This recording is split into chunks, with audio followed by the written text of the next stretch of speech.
14 de abril de 1912. La noche oscura se llenó de horribles sonidos de un recipiente de metal gigante que se partía en dos. El barco más grande de esa época chocó con un iceberg que se encontraba en su camino. El Titanic, una de las historias más grandes del siglo XX, de las que la gente todavía habla. El lado de estribor del barco gigante rozó el iceberg. Eran las 11:40 p.m., cuando las cosas empezaron a ir mal. Ese iceberg causó suficientes daños como para que al menos 5 compartimientos del casco comenzaran a llenarse de agua. La tripulación inmediatamente comenzó una breve investigación para ver si podían hacer algo y arreglar las cosas. No tenían a nadie en quien confiar, solos en la oscuridad de la noche fría, lejos de la tierra. El Océano Atlántico Norte, a unos 644 kilómetros al sur de Newfoundland, Canadá. Necesitaban tiempo para descubrir cómo llevar a las personas a un lugar seguro. Tuvieron algo de tiempo, cierto, pero no suficiente. Si viste la película, sabes que el barco no se hundió inmediatamente después de que apareciera esa fatalidad helada. Todo el proceso duró unas 2 horas y 40 minutos. Pero la situación era difícil. Había 2.200 personas a las que cuidar, incluidos tripulantes y pasajeros, y las cosas que sucedían en el barco eran caóticas. El diseñador jefe, Thomas Andrews, pronto se dio cuenta de que no podrían mantenerse a flote. A medianoche, toda la tripulación había comenzado a preparar los botes salvavidas para el lanzamiento. Tenían 20 botes con espacio para solo 1.178 personas, que era solo un poco más del 50% de las personas a bordo. La orden era poner a salvo a las mujeres y los niños primero. Los tripulantes estaban allí para remar y guiar los botes. La escena durante las siguientes 2 horas comenzó a escalar gradualmente. Los miembros de la tripulación tenían la tarea de despertar a los pasajeros y advertirles de que algo malo estaba pasando. Querían colocarlos en una flota de botes salvavidas lo antes posible. A las 12:15 a.m., algunos tripulantes enviaron una señal de socorro. Un barco de vapor llamado Frankfurt fue uno de los primeros que recibió el mensaje y respondió, pero estaban a unas 170 millas náuticas de distancia. Algunos otros barcos también recibieron el mensaje y ofrecieron su ayuda, pero lamentablemente también estaban demasiado lejos. A las 12:20 a.m., el transatlántico Carpathia de Cunard recibió una señal de socorro del Titanic y cambió su rumbo de inmediato. Estaba a 58 millas náuticas de distancia en ese momento y les tomaría más de 3 horas llegar allí. 20 minutos después, la tripulación bajaba el primer bote salvavidas. Llevaba solo 27 pasajeros, aunque tenía espacio para 65. Muchos de los botes salvavidas que se lanzaron primero estaban muy por debajo de su capacidad. Los miembros de la tripulación estaban preocupados, pensando que los cabrestantes no podrían sostener un bote salvavidas completamente cargado, y al principio muchos pasajeros tenían demasiado miedo de abandonar el barco. Todavía pensaban que el Titanic era insumergible y no podían imaginar el escenario que sucedería 1 o 2 horas después. La tripulación disparó el primero de 8 cohetes de socorro, pero fracasó. Nadie estaba lo suficientemente cerca para ayudar. A la 1:20 a.m. bajaron 10 botes salvavidas. El número 8 tenía solo 28 personas en él. Uno de los pasajeros del número 10 era Milvina Dean, de 9 semanas. Más tarde se convertiría en la última superviviente que vivió hasta 2009 y cumplió 97 años. Ya eran las 2 a.m. 3 de los botes plegables eran los únicos botes salvavidas que quedaban en el barco. La proa se había hundido hasta el fondo y se había inclinado muy por debajo de la superficie. Las personas a su alrededor ahora podían ver claramente las hélices de popa sobre el agua. La tripulación estaba bajando el bote salvavidas plegable D desde el techo de las habitaciones de los oficiales con más de 20 pasajeros en él.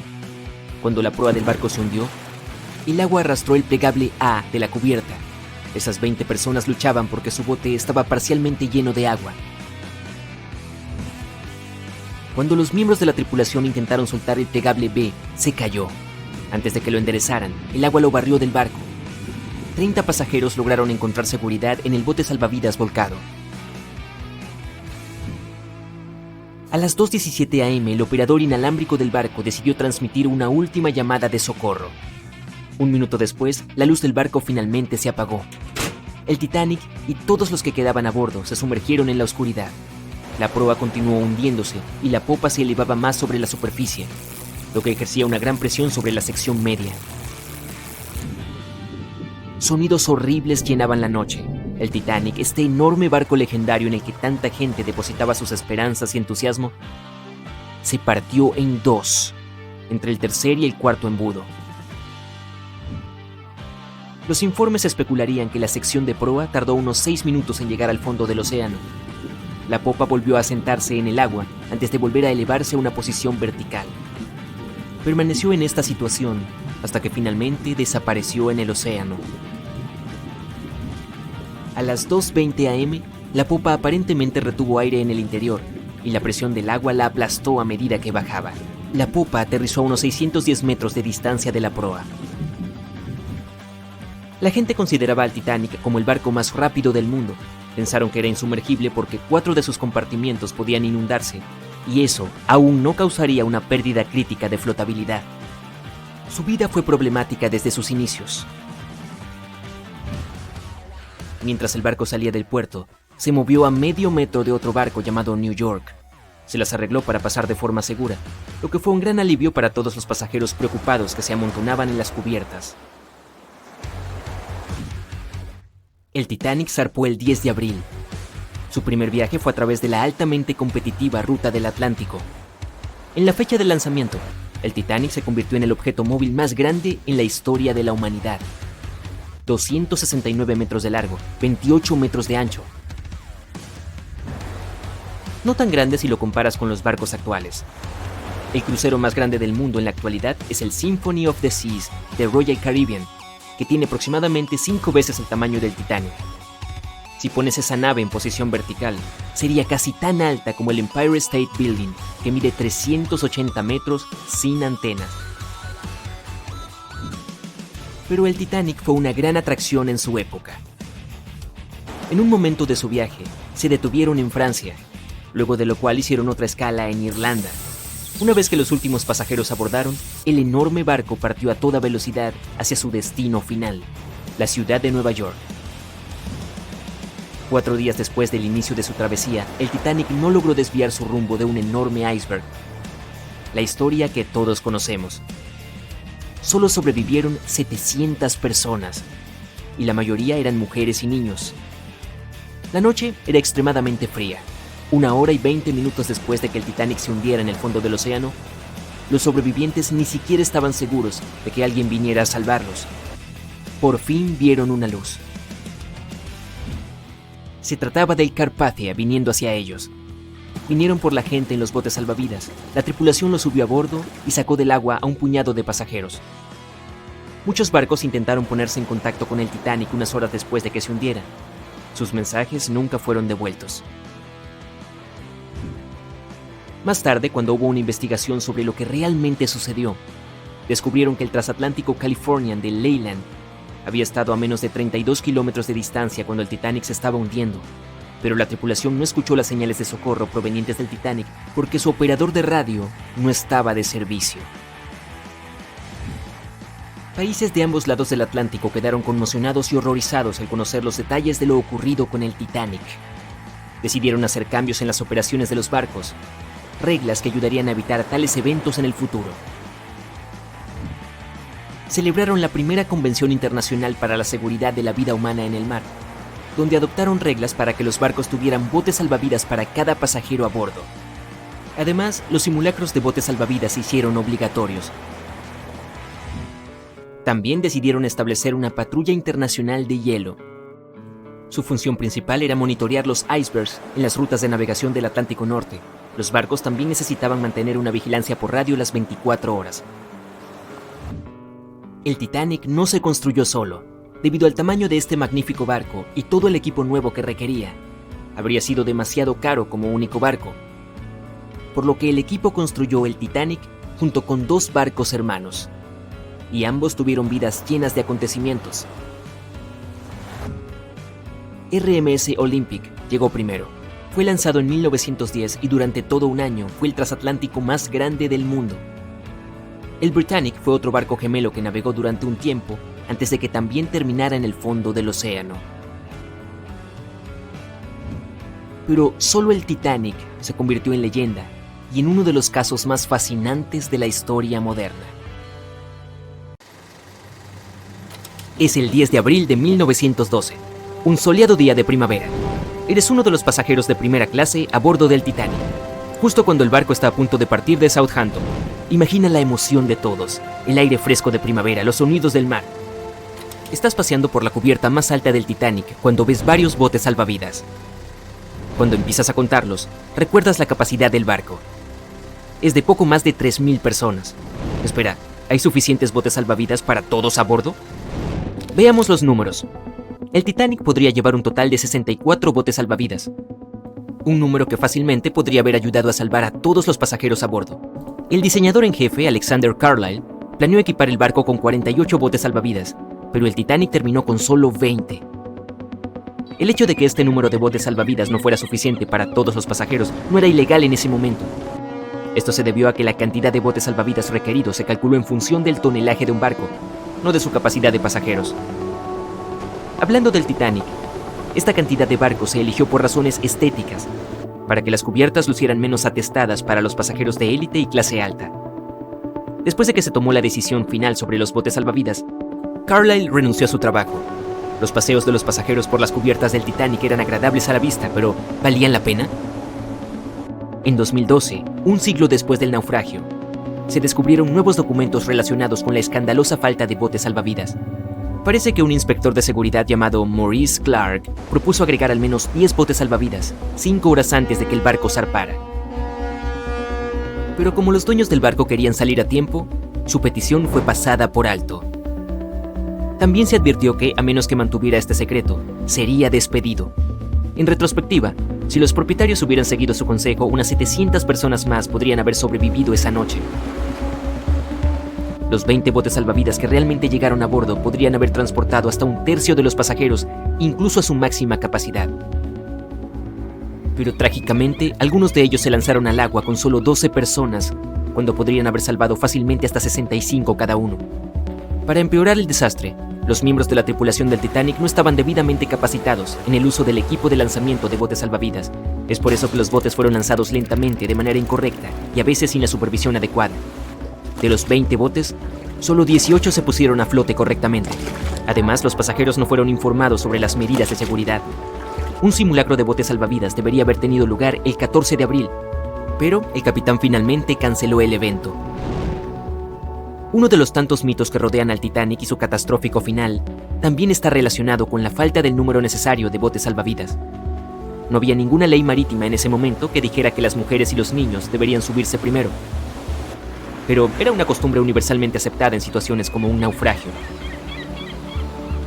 Poco después de que el Titanic se hundiera en las heladas aguas del Atlántico, comenzaron a correr rumores.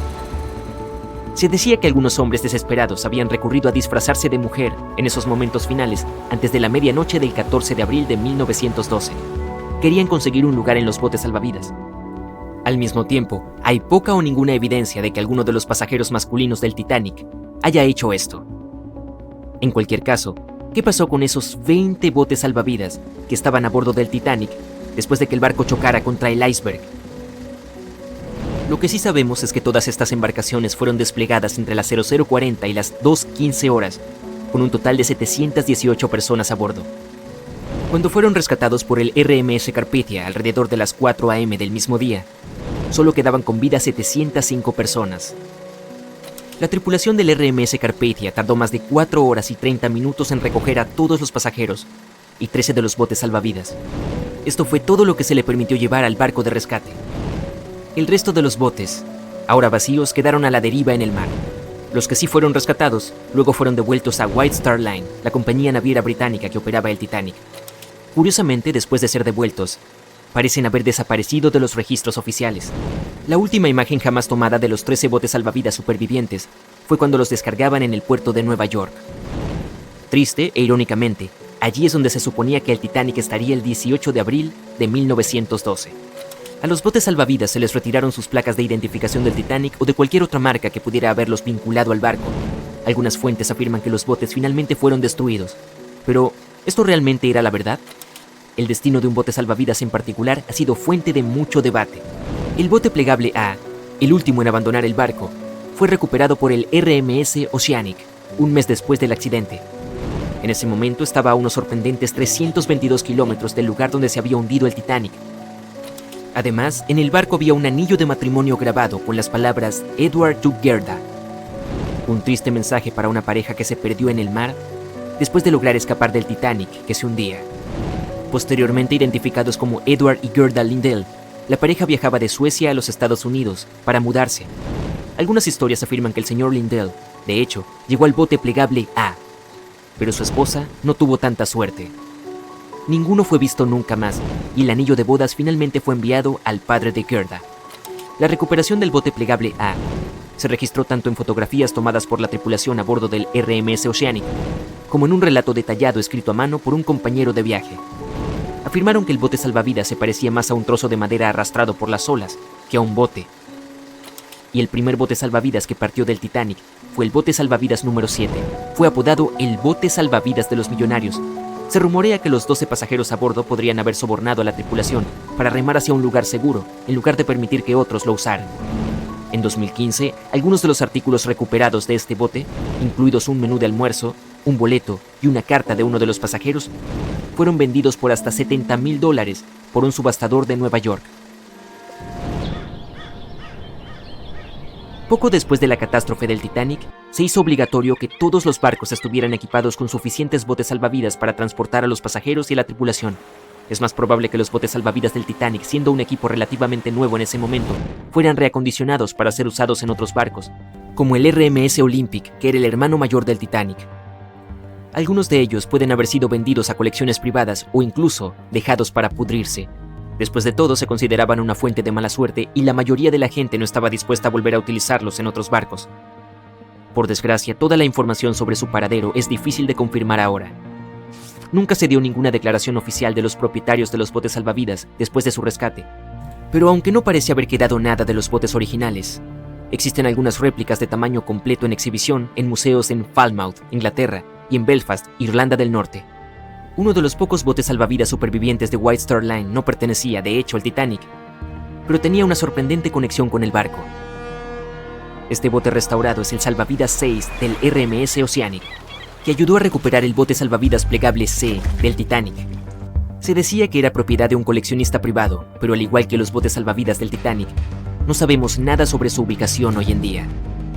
En cuanto a las placas de identificación y otras marcas de los botes, la White Star Line parece haberlas conservado, porque algunos de estos artículos fueron posteriormente subastados y vendidos a coleccionistas interesados. Incluso Rick Springfield supuestamente consiguió una de las placas de identificación. Y ya faltaba una placa de identificación en particular cuando los empleados de White Star Line llegaron a los botes salvavidas. Era la placa de identificación del bote número 8, que había sido tomada por un marinero llamado Thomas Jones. Más tarde se la regaló a otro sobreviviente del Titanic, la condesa de Rhodes, junto con una carta reconociendo el vínculo que formaron la noche del naufragio. Se puede encontrar otros artículos similares en exhibición en diferentes museos, como el Museo y Centro de Artes de Learn, en Irlanda del Norte, o la Galería de Arte y Museo de la ciudad de Worcester. Para ser honestos, algunos expertos afirman que incluso si hubiera habido más botes salvavidas a bordo del Titanic, simplemente no habría habido suficiente tiempo para desplegarlos a todos. Así de severo fue el impacto. Muchos investigadores dicen que todo sucedió tan rápido después de que el barco chocó contra el iceberg, que es sorprendente que tantos pasajeros lograran sobrevivir.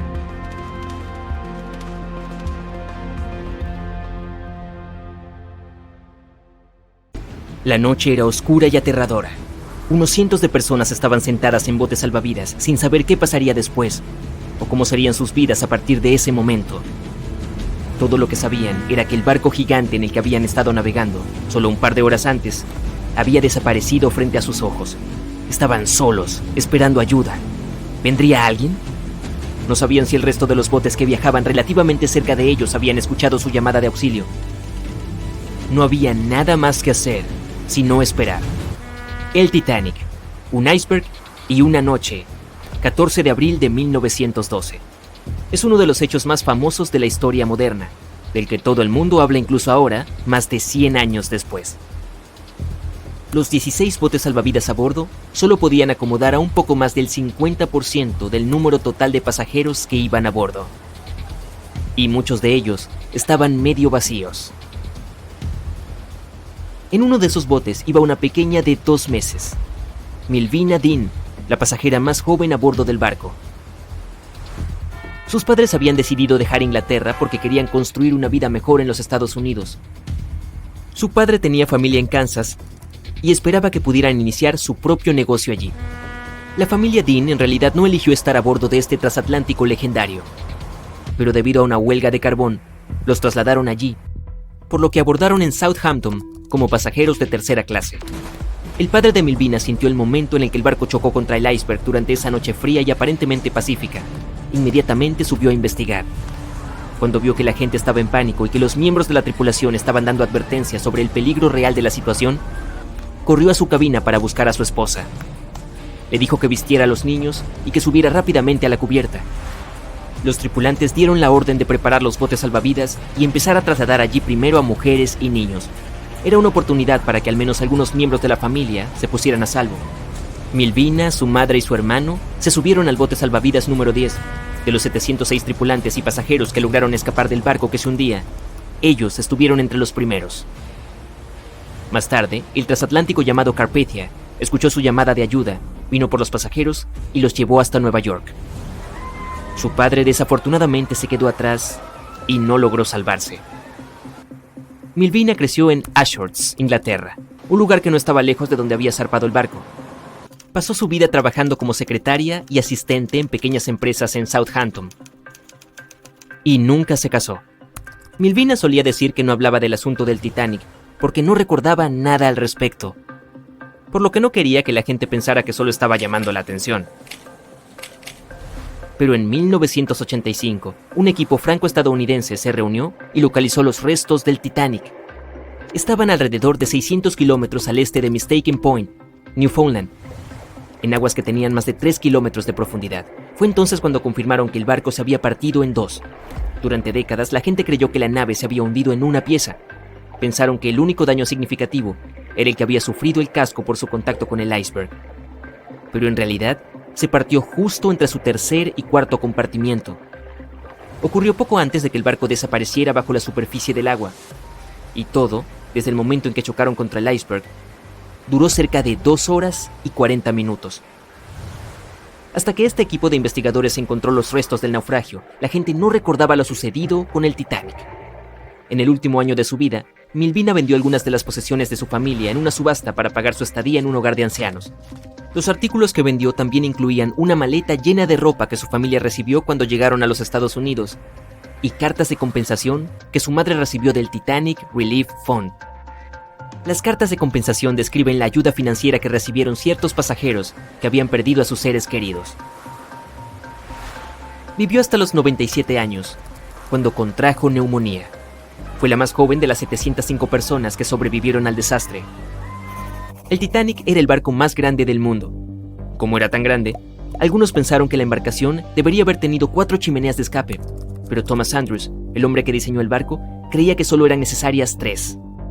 Entonces el Titanic tenía una puramente decorativa. 2.200 personas estaban a bordo cuando el barco se hundió. Había 908 tripulantes y el número máximo de personas a bordo era de 3.500.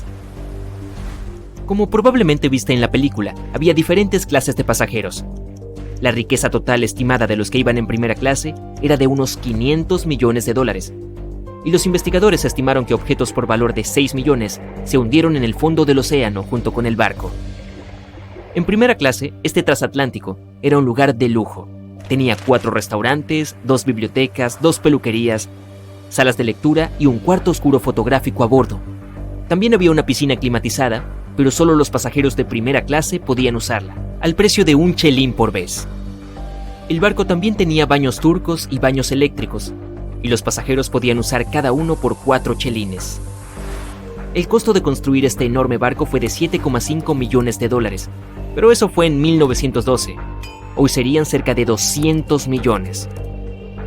Los boletos de primera clase costaban $2.560 en ese momento, lo que equivale a $61.000 en la actualidad. ¿Qué obtendrías en estas costosas cabinas? Una sala de estar, 2 dormitorios, 2 vestidores y un baño. ¿Pagarías tanto por esos lujos? Los equipos de investigadores aún no han explorado muchas áreas del Titanic. Todavía es muy difícil acceder a ellas con los vehículos submarinos. Había un simulacro de bote salvavidas programado para el mismo día en que se hundió el barco, pero fue cancelado por alguna razón. La tripulación había realizado solo un simulacro de bote salvavidas, y eso fue cuando el barco aún estaba atracado, pero aunque los miembros de la tripulación hubieran recibido la información adecuada y cada bote se hubiera llenado, la capacidad aún no era suficiente para salvar a todos y cada uno de los pasajeros. El Titanic era el objeto móvil más grande del mundo en ese momento. El 31 de mayo de 1911, su inmenso casco se abrió paso por las gradas y terminó en el río Lagan, en Belfast. Más de 100.000 personas estaban allí para ver el lanzamiento, que duró poco más de un minuto y se desarrolló sin problemas. Las personas que estaban a cargo del barco inmediatamente remolcaron el casco a un gigantesco muelle de acondicionamiento. Miles de trabajadores pasaron la mayor parte del año siguiente construyendo las cubiertas y todos esos interiores de lujo que le dieron al Titanic su aspecto característico. También instalaron las 29 calderas gigantes que impulsarían las 2 máquinas de vapor principales del barco. Todo eso para conseguir el título de insumergible. La embarcación tenía más de un defecto fatal. Es posible que hayas oído hablar de uno de sus defectos de diseño. Los mamparos herméticos no estaban completamente sellados en la parte superior. Esto permitió que el agua fluyera de un compartimiento a otro, lo que finalmente hundió el transatlántico. Pero el Titanic tenía más defectos. El alto contenido de azufre, las bajas temperaturas y las altas velocidades afectaron en gran medida el acero del casco de la embarcación y al hierro de sus remaches. El acero se hizo añicos, mientras que los remaches salieron con relativa facilidad. Esta fue la razón por la que el Titanic se hundió 24 veces más rápido de lo que se esperaba. Hay muchas teorías sobre lo que realmente condujo al hundimiento del gigante. Y una dice que la luna llena que hubo un par de meses antes podría ser una de las razones. Pudo haber creado mareas muy fuertes que enviaron una flotilla de icebergs hacia el sur, justo a tiempo para cruzarse con el viaje inaugural del Titanic. Una investigación sugiere que una ilusión óptica impidió que el barco recibiera ayuda. Un famoso historiador británico, Tim Maltin, pensó que la atmósfera que había la noche del hundimiento creó condiciones específicas que hicieron que a los miembros de la tripulación les resultara muy difícil detectar los icebergs. Esto causó algo llamado superrefracción. Esta extraordinaria curvatura de la luz provoca espejismos, y varios barcos en el área lo registraron. Esto no solo evitó que la tripulación viera el iceberg a tiempo, sino que también impidió que uno de los barcos que podría haber ofrecido ayuda identificara la llamada de auxilio y se comunicara con la tripulación del Titanic. Además, algunos dicen que el barco viajaba demasiado rápido. Desde un principio culparon al capitán por navegar a tan alta velocidad, 22 nudos, con un transatlántico tan grande por las frías e impredecibles aguas del Atlántico Norte, que estaban plagadas de icebergs ocultos. Hace más de un siglo, el Titanic chocó contra un iceberg y se hundió hasta el fondo del Océano Atlántico. De las 2.240 personas a bordo, solo sobrevivieron unas 700. Desde entonces, la tragedia ha sido objeto de un sinfín de películas, documentales y libros. Y aunque hemos aprendido mucho sobre el barco y sobre las personas a bordo, apenas sabemos sobre el iceberg responsable de la catástrofe. Absolutamente nada sobre su tamaño, pero tal vez podamos encontrar algunas pistas.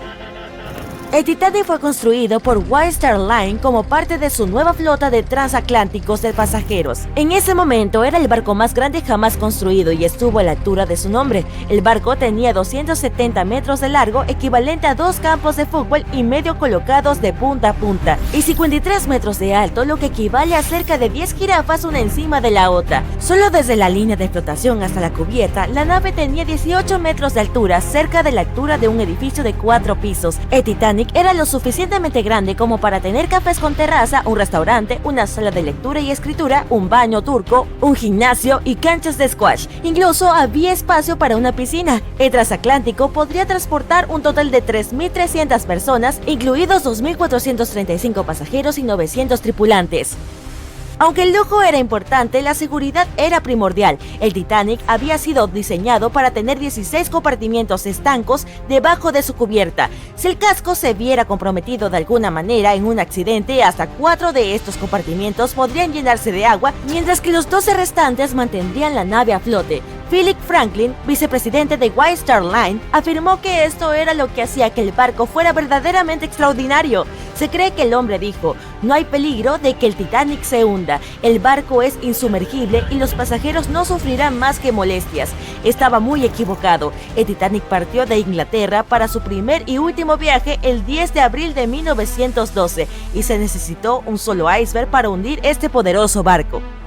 Los icebergs son fascinantes. Se forman durante un proceso llamado desprendimiento, cuando grandes trozos de hielo se desprenden de los glaciales y flotan hacia aguas abiertas. Al final se derriten y desaparecen. En el hemisferio norte, la mayoría de estos icebergs provienen de Groenlandia, en el sur de la Antártida. Lo que ves encima del agua es solo una pequeña porción de un iceberg, es solo la punta. La mayor parte, hasta el 90%, está oculta bajo el agua. Solo cuando examinas las imágenes completas puedes realmente apreciar cuán enormes son los icebergs.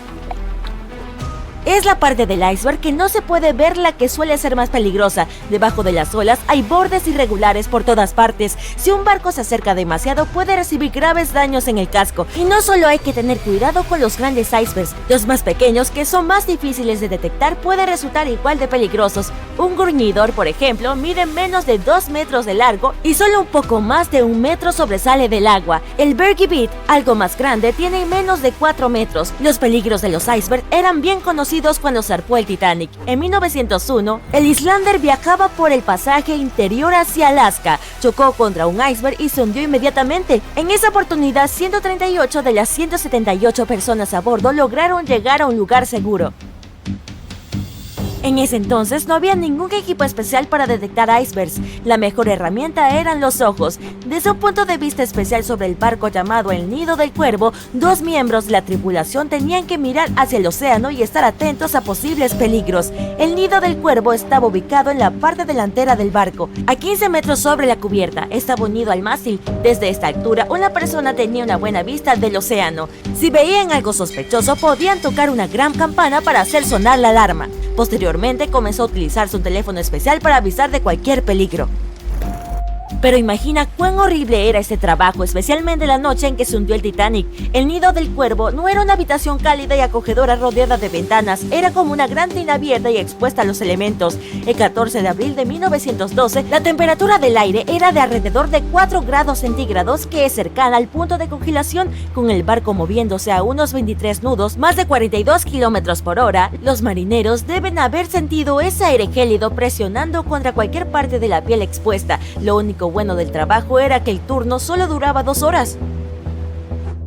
Frederick Flick fue el marinero que vio el iceberg que hundió el Titanic. Él estaba arriba en el Nido del Cuervo trabajando con Reginald Lee en ese momento. Flick siguió el rastro del lado izquierdo de la nave mientras Lee observaba el derecho. Eran las 10 de la noche cuando los 2 hombres comenzaron su turno. Ya habían sido advertidos sobre la posibilidad de que hubiera hielo, pero cuando tienes frío y está oscuro, puede parecer una tarea imposible. Peor aún, los 2 hombres ni siquiera tenían binoculares para facilitar su trabajo. Flick insistiría más tarde en que tener binoculares habría evitado la tragedia. Cuando quedaban unos 20 minutos de su turno, los marineros notaron el iceberg. Flick tocó la campana, una vez, 2 veces y otra vez. Luego llamó al puente para informar a la tripulación. Al principio la llamada pareció llegar justo a tiempo. Los motores del barco dieron marcha atrás y el enorme transatlántico logró girar, pero no lo suficiente como para evitar la colisión. El hielo cayó sobre la cubierta del barco. El iceberg atravesó el casco y el agua lo inundó. 2 horas y 40 minutos después, el Titanic se había ido. Y aquí tenemos la pista número 1. El iceberg era lo suficientemente grande como para ser visto a simple vista en la oscuridad de la noche sin binoculares. También era tan alto como para que cayeran pedazos de hielo sobre la cubierta del barco. Dado que todo esto sucedió mucho antes de las redes sociales y los teléfonos inteligentes, nadie a bordo habría estado tomando fotos o videos en ese momento. Por lo tanto, no tenemos imágenes del iceberg, pero sí hay fotos de un posible candidato que fueron tomadas más tarde ese día. El SS Prince Adalbert navegaba cerca de la zona la mañana del 15 de abril de 1912. El mayordomo del barco aún no se había enterado de lo que le había sucedido al Titanic, pero cuando vio un iceberg flotando, se vio obligado a fotografiarlo. ¿Por qué? Había una línea de pintura roja en la parte inferior del iceberg, lo que indicaba que probablemente había chocado con un barco en las 12 horas anteriores. Se tomó una segunda foto desde un barco llamado Minya, que fue enviado al área para buscar restos de la colisión. El capitán de Carteret dijo que entre los restos solo había visto un iceberg. También notó una raya de pintura roja en él. A partir de las fotos y los relatos de los testigos, los informes de los periódicos estimaron que el iceberg tenía entre 15 y 30 metros de alto y entre 60 y 120 metros de largo. Esa es la pista número 2. El iceberg que chocó contra el Titanic probablemente comenzó su viaje por el océano desde la costa de Groenlandia, pasando por la bahía de Baffin hasta el estrecho de Davis. Desde aquí debió deslizarse por el mar del Labrador y finalmente llegar al Atlántico. Y eso en sí mismo es bastante impresionante. Los glaciares de Groenlandia forman entre 15.000 y 30.000 icebergs cada año. Algunos pequeños, otros más grandes. De estos, solo el 1% llega al Atlántico. Los otros simplemente se derriten en el camino. Sabemos que la temperatura del océano Atlántico donde ocurrió el hundimiento era de alrededor de menos 2 grados centígrados. Para los humanos esto podría causar congelación o hipotermia, pero esa temperatura es en realidad cálida para un iceberg. La mayoría solo duraría de 2 a 3 años en el Atlántico Norte y se derretiría lentamente en las aguas más cálidas. Con base en esto, es probable que el iceberg del Titanic haya partido de Groenlandia en 1910 o 1911 y se haya derretido por completo a fines de 1912 o 1913, pero dado que llegó al Atlántico y logró causar daños significativos al barco, tenemos la pista número 3. Nunca sabremos con certeza el tamaño del iceberg de ese día, pero sí sabemos que definitivamente no fue un gruñidor o un Bitbergi. Ambos tipos de icebergs son demasiado pequeños y si el hielo se esparció por la cubierta durante la colisión, debe haber tenido más de 18 metros. El iceberg que hundió al Titanic era realmente formidable y siguen siendo una amenaza. Recientemente, en 2007, el crucero Explorer chocó contra uno y se hundió en el mar de Weddell, en la Antártida. Afortunadamente todos sobrevivieron. La Patrulla Internacional de Hielo se creó en 1914 tras el hundimiento del Titanic. La organización sigue en funcionamiento hoy en día y está compuesta por representantes de varios países. Usando aviones y radares, la patrulla localiza y rastrea los icebergs más grandes. Esa información está disponible para cualquiera que la necesite. Así es como se evitan más tragedias oceánicas.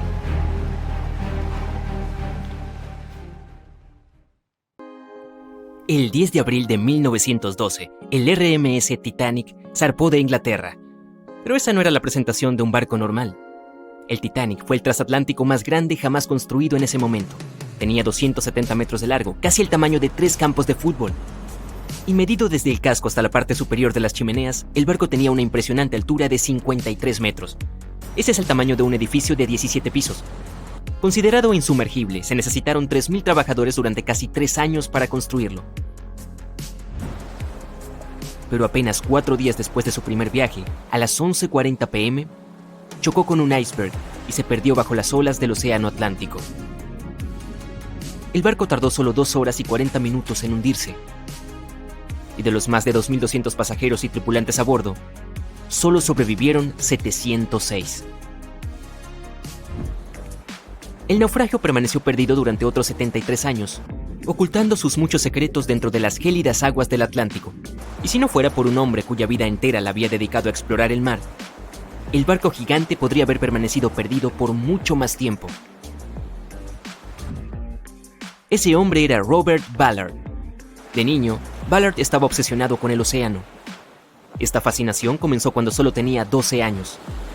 Fue entonces cuando vio una adaptación cinematográfica de la novela de ciencia ficción de Julio Verne, 20.000 leguas de viaje submarino. Lo tenía todo para despertar la imaginación de un joven, desde aventuras y extrañas criaturas hasta un poderoso vehículo submarino llamado Nautilus. Podría viajar a cualquier lugar del mundo al que quisiera ir. A partir de ese momento, la vida en tierra firme ya no estaba en el futuro de Ballard. Cuando tenía 23 años, fue asignado al grupo de inmersión profunda. Allí, ayudó a desarrollar técnicas para buscar en el fondo del océano. Su mayor logro fue la creación de Alvin. Era un submarino pequeño y fácil de maniobrar, que podía transportar a 3 personas.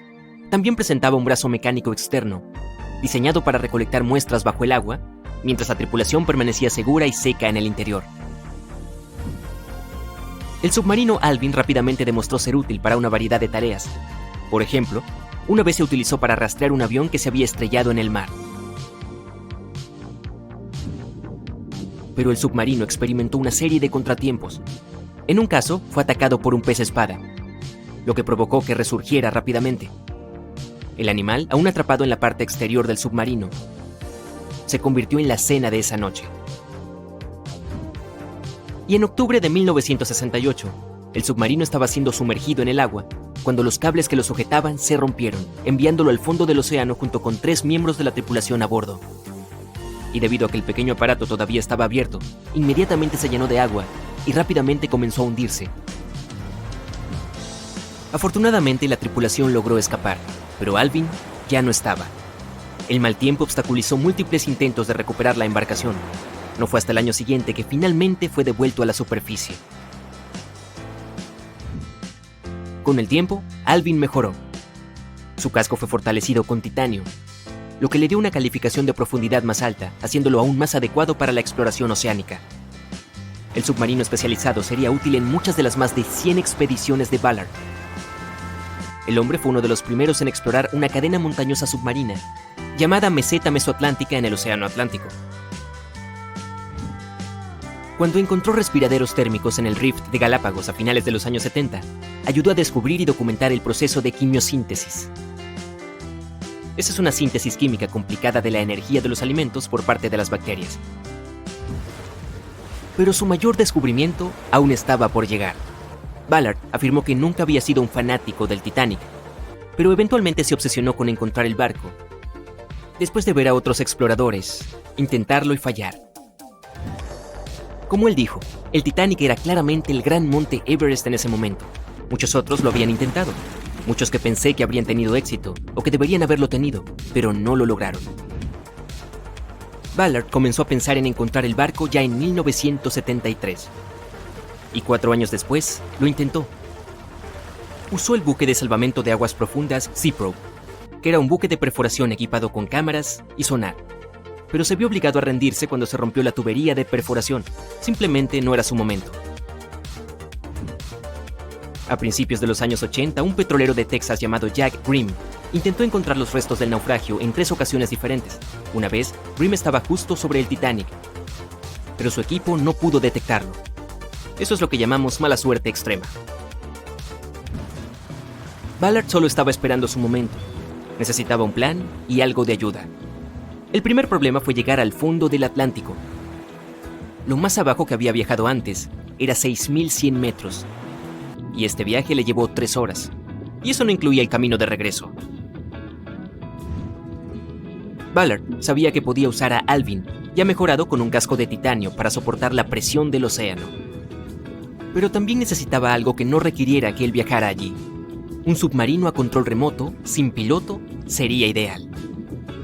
Pero primero tendría que crear uno.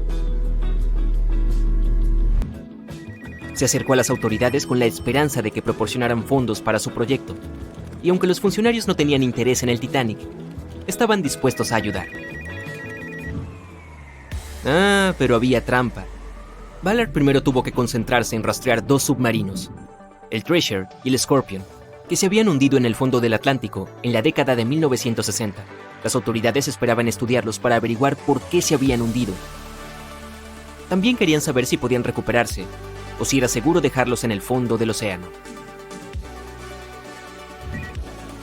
Solo cuando hubiera completado con éxito esta tarea, sería libre de usar el tiempo restante de su contrato para encontrar el Titanic.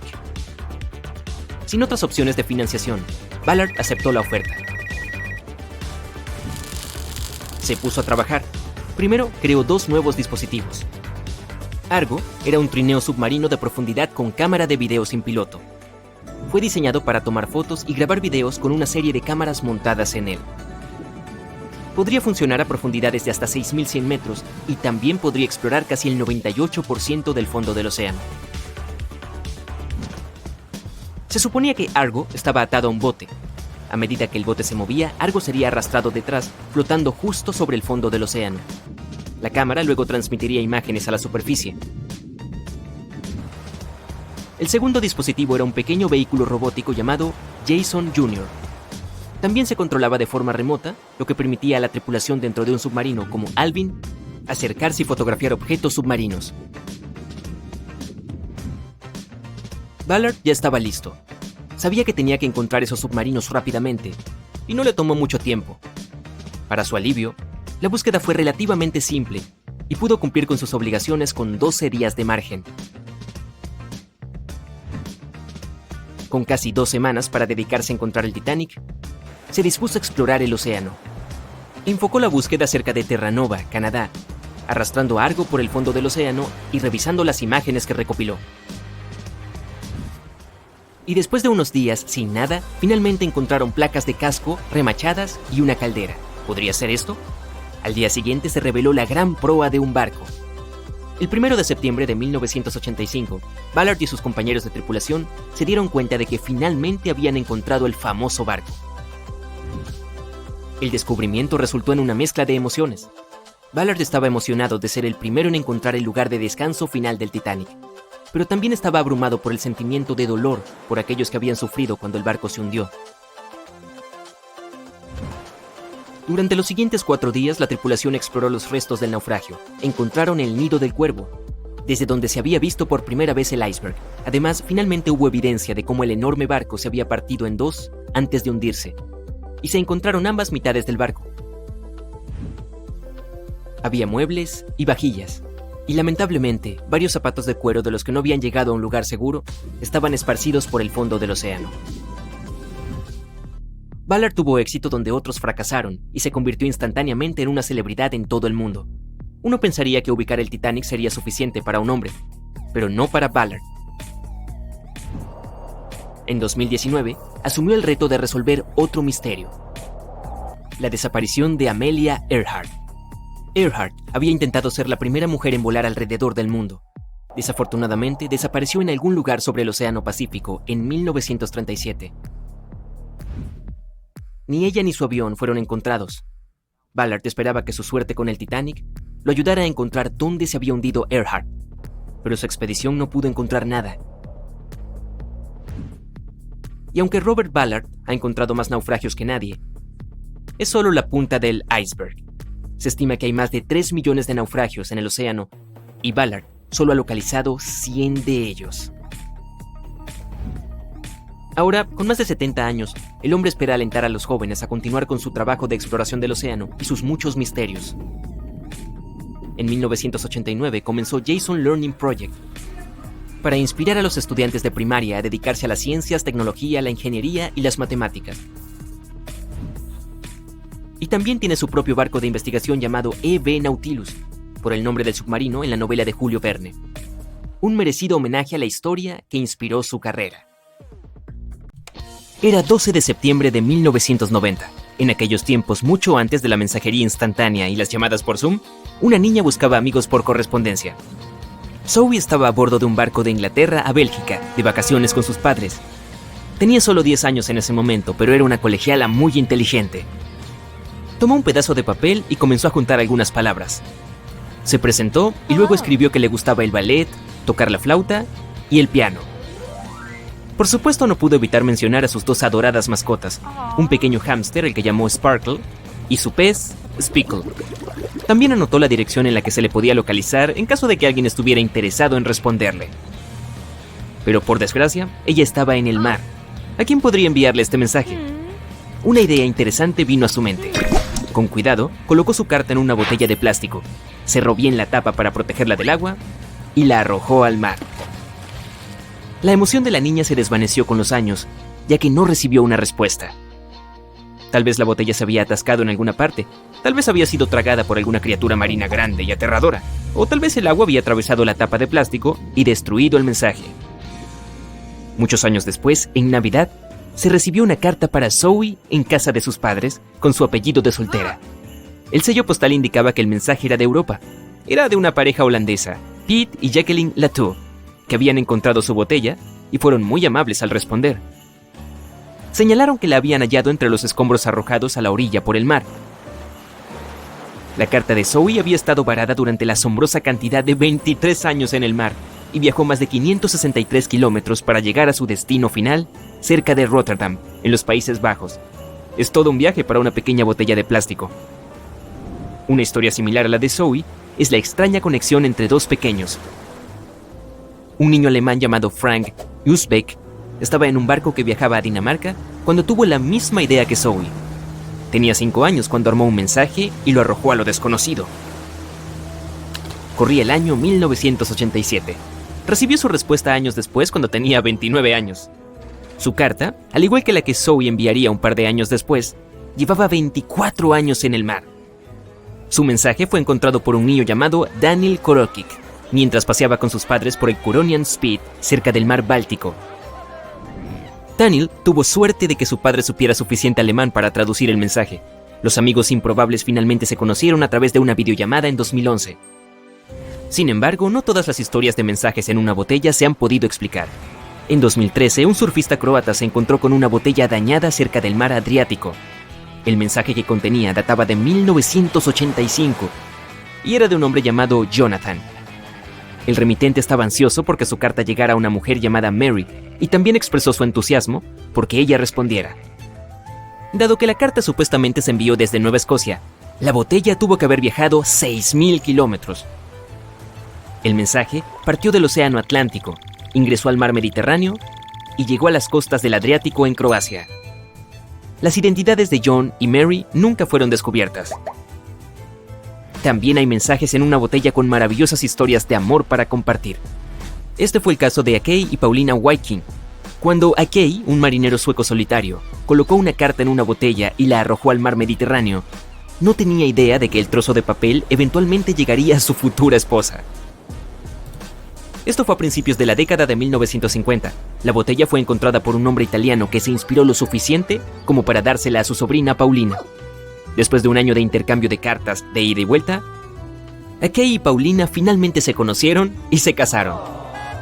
Habiendo decidido compartir su historia con el mundo, se convirtieron en una especie de pareja de celebridades del momento. Incluso compartieron imágenes de su boda y su historia apareció en varios periódicos.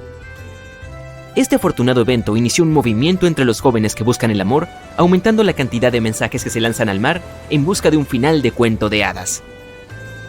Sin embargo, no todas las historias que comenzaron así finalmente funcionaron. En 1945, un estadounidense llamado Fran Hayustek colocó un mensaje similar al de Akei en una botella y la arrojó al agua. Casi un año después, su carta fue encontrada por una mujer irlandesa. Su nombre era Brenda O'Sullivan. Sus años de correspondencia pronto llamaron la atención de los medios en ese momento, pero su amistad nunca floreció debido a la presión adicional. Eventualmente se conocieron en persona cuando Frank viajó a Irlanda, pero no se quedó por mucho tiempo y finalmente se separaron. Después de que el Titanic encontró su trágico final, muchas botellas que contenían mensajes secretos comenzaron a aparecer. Casi todas resultaron ser falsas, excepto una.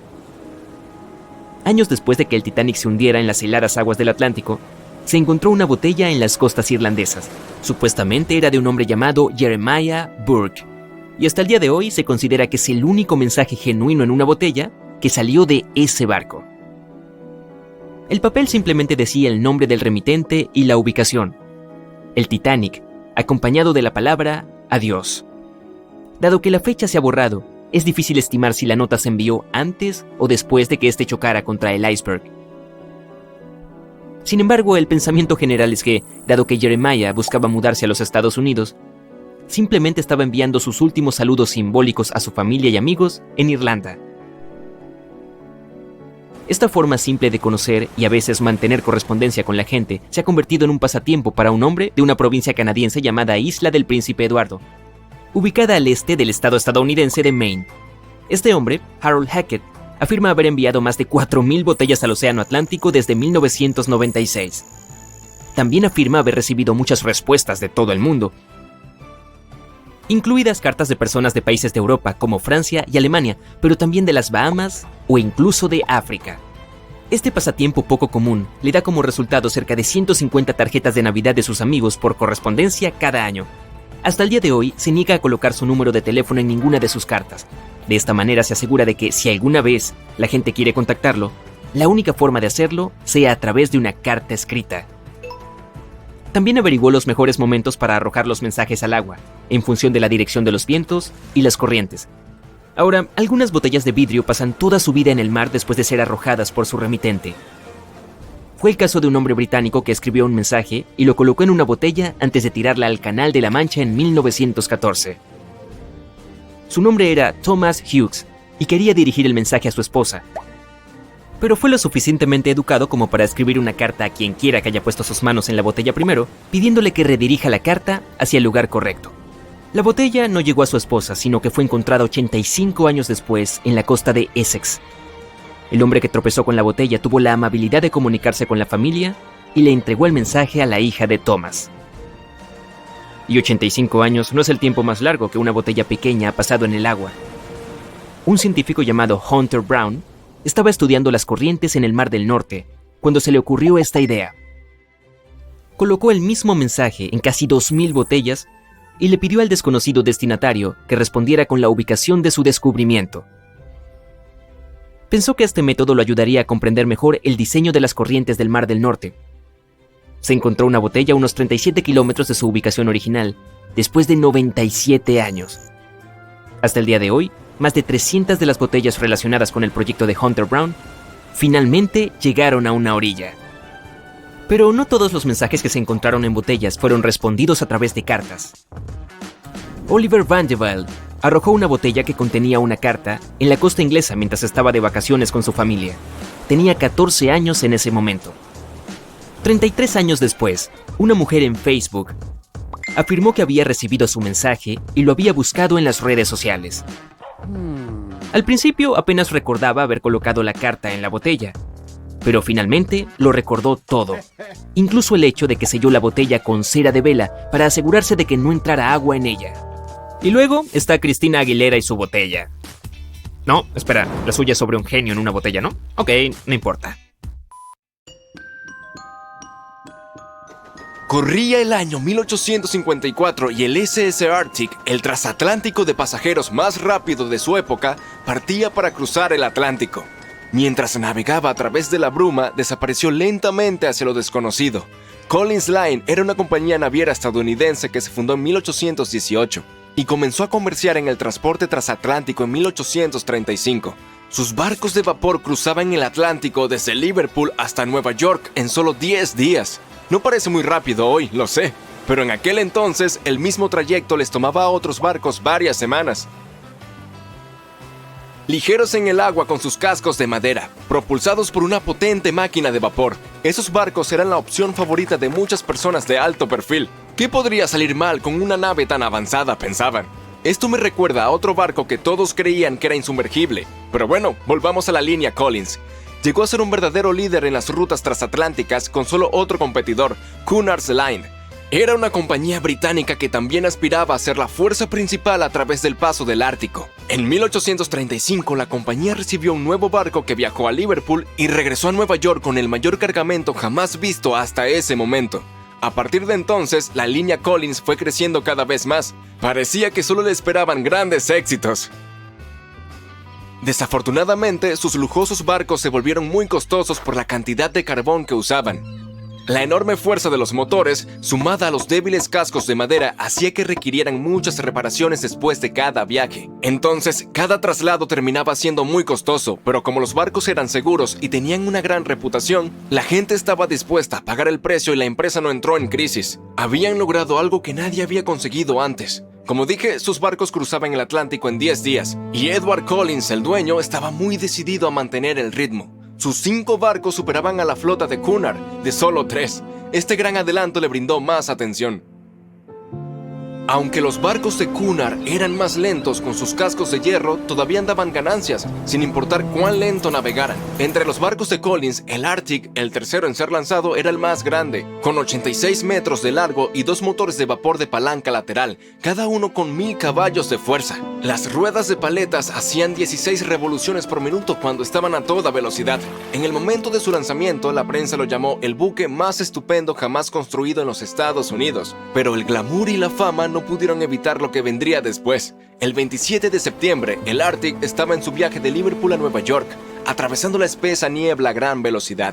Es posible que en ese momento, después de 4 años de viajes récord, la tripulación se sintiera demasiado confiada en las capacidades del barco.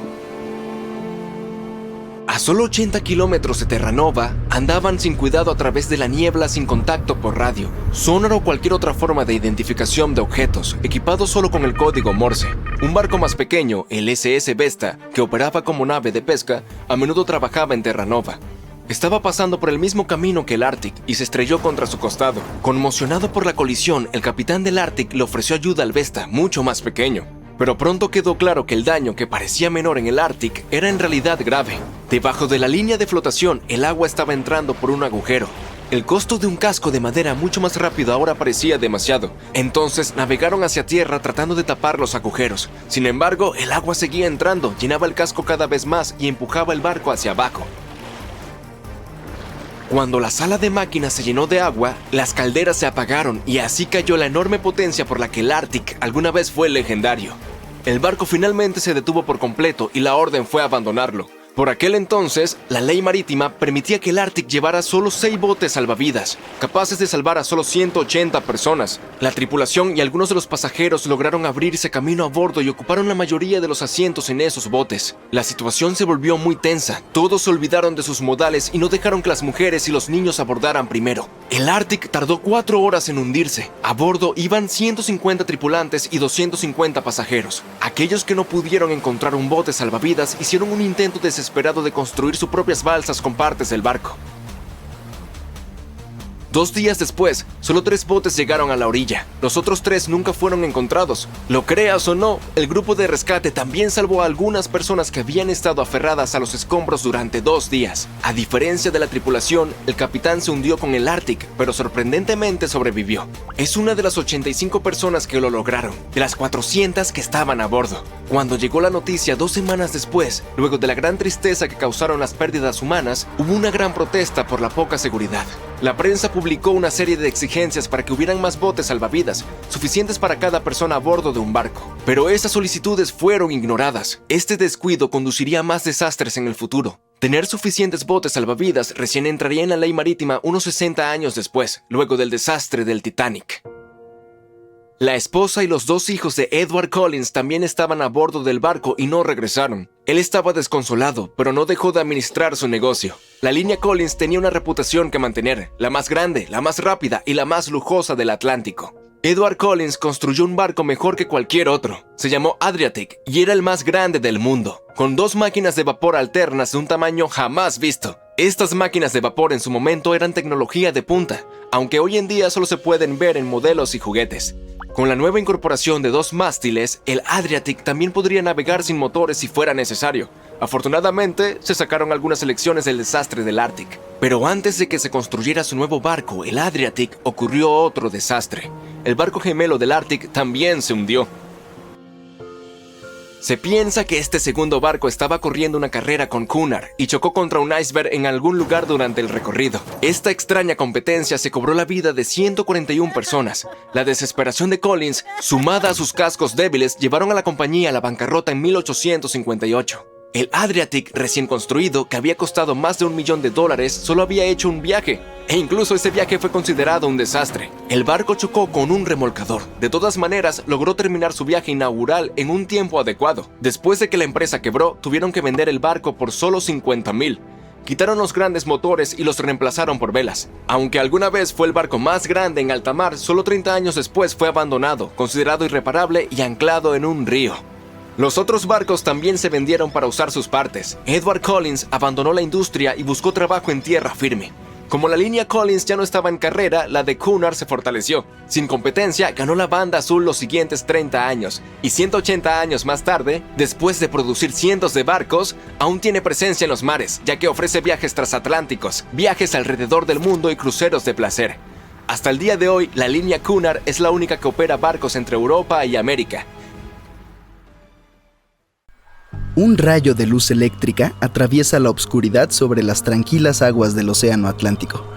El Titanic se abre paso lentamente entre las olas, con sus pasajeros dormidos, cuando de repente una monstruosa forma blanca es detectada por el haz de luz.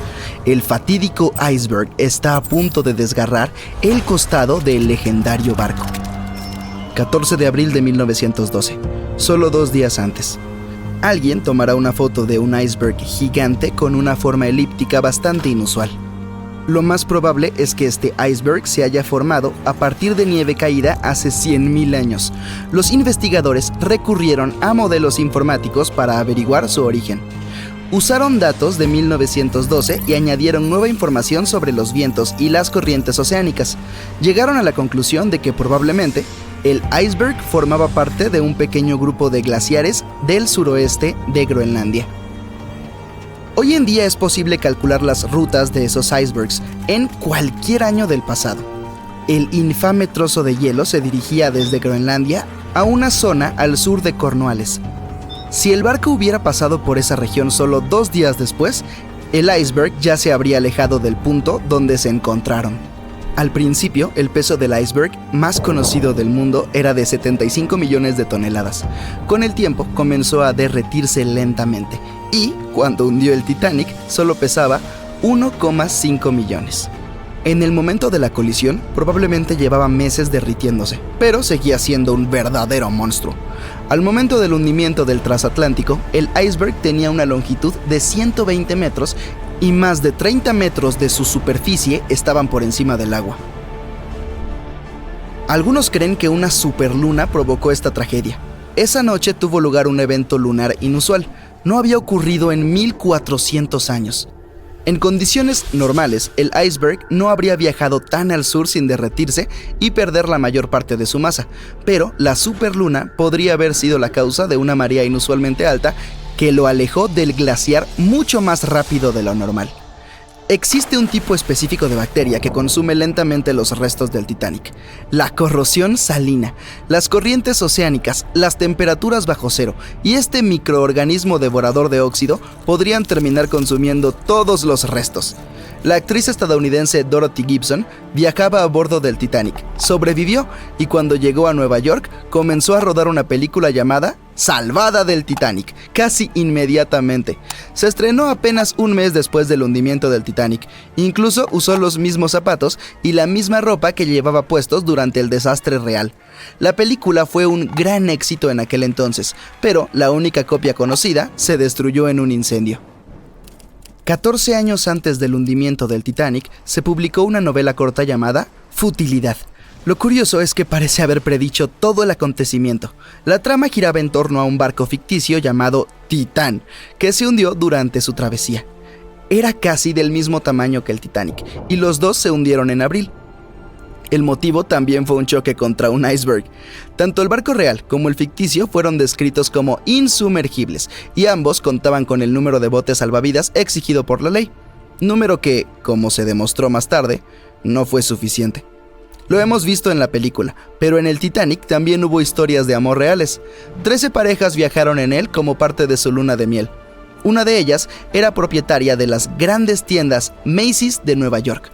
Cuando se hizo evidente que el Titanic estaba hundiéndose, la mujer se negó a subir a un bote salvavidas sin su esposo, pero él no quiso unirse a ella mientras aún hubieran mujeres y niños que, en su opinión, debían subir primero. Finalmente, la mujer le dio su abrigo a su criada. Insistió en que se subiera al bote salvavidas y que quería que estuviera abrigada. En cuanto a la mujer, decidió quedarse con su esposo hasta el final. Algunos creen que el Titanic no se hundió por culpa de un iceberg, sino de una momia. Todo comenzó alrededor del año 1000 a.C., con una misteriosa mujer que vivía en Egipto, en la ciudad de los ladrones. La gente sabía poco de ella, pero la consideraban una sacerdotisa.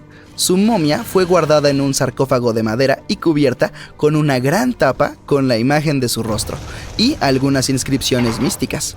Este lugar permaneció oculto hasta la primera mitad del siglo XIX, cuando un grupo de lugareños dio con él por accidente y perturbaron su descanso. Nadie sabe cómo, pero la momia desapareció aquel día sin dejar rastro. Un par de décadas más tarde, un grupo de amigos ricos de Inglaterra viajó a Egipto y encontró el ataúd vacío con la imagen de la sacerdotisa, cuyos ojos oscuros parecían mirar al vacío.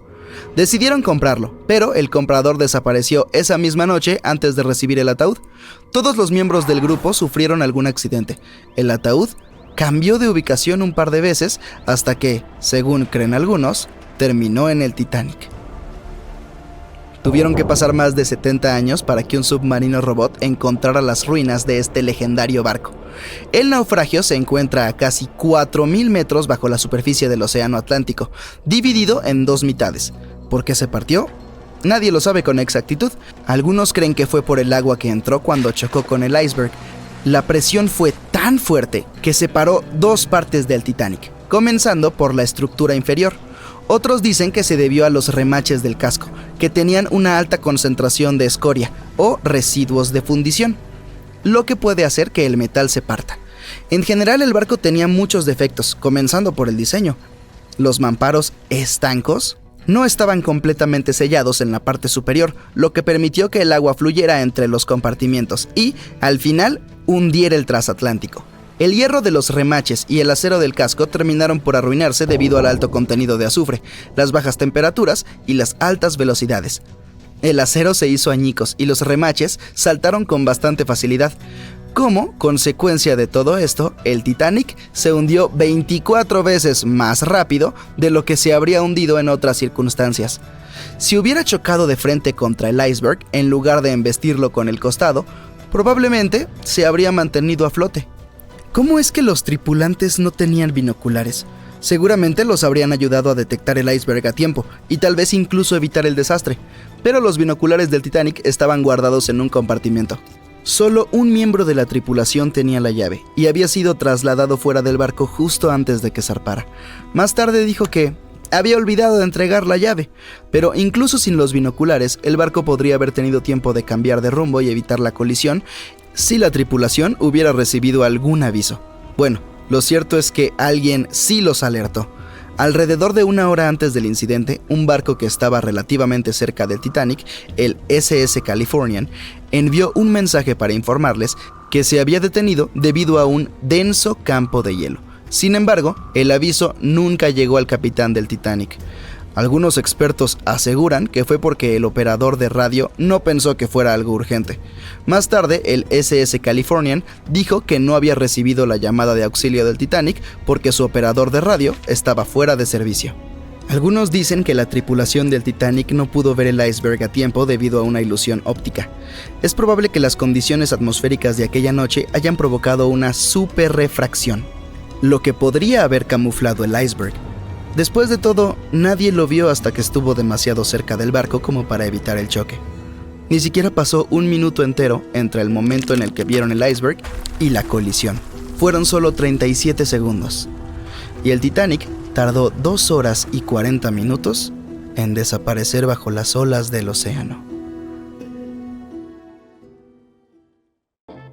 Nadie podría haber imaginado que el insumergible Titanic chocaría con un iceberg, excepto por un hombre, William Thomas Stead. Bueno, no directamente, por supuesto. No es como si un día se hubiera levantado de la cama imaginando el naufragio del Titanic.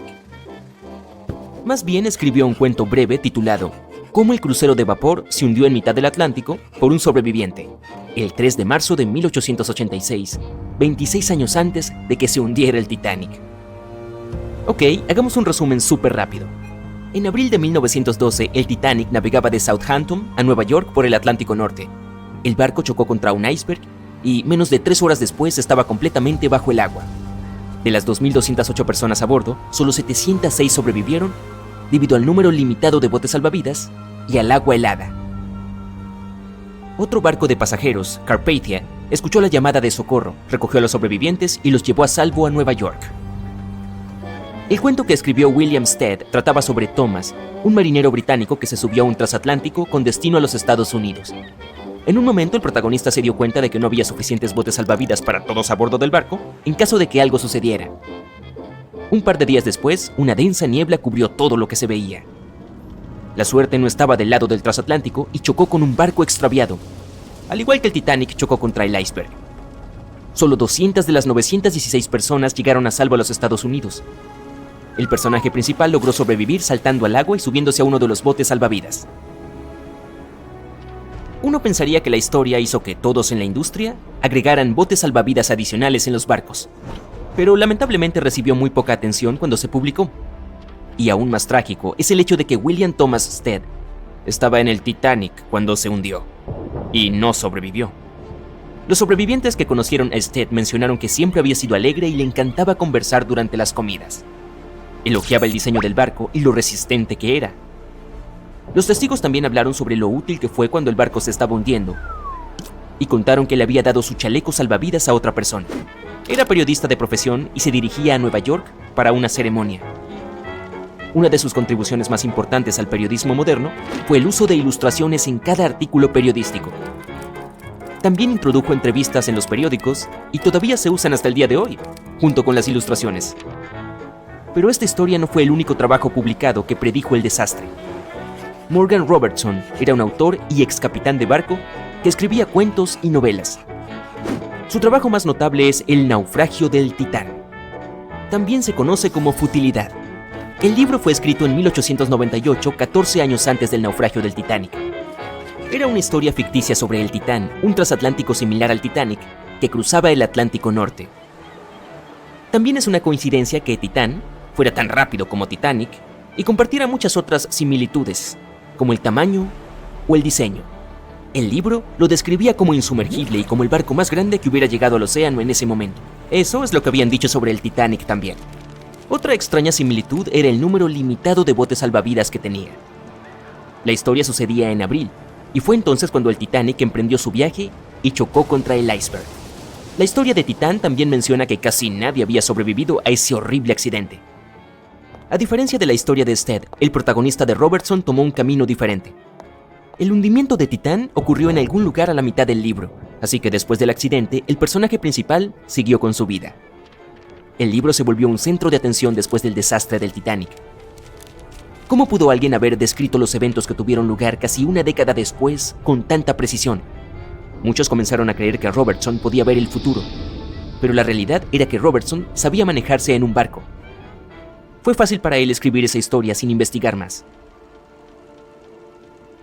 Siendo realistas, una de las mayores amenazas para los barcos en ese momento era chocar con un iceberg o chocar con otros barcos. La siguiente historia suena algo mística. Una vez, Alex Mackenzie escuchó una voz que le advertía que no abordara el Titanic, pero cuando se dio la vuelta, no había nadie allí. Mientras continuaba caminando, la voz le habló de nuevo, pero esta vez fue más fuerte y más clara.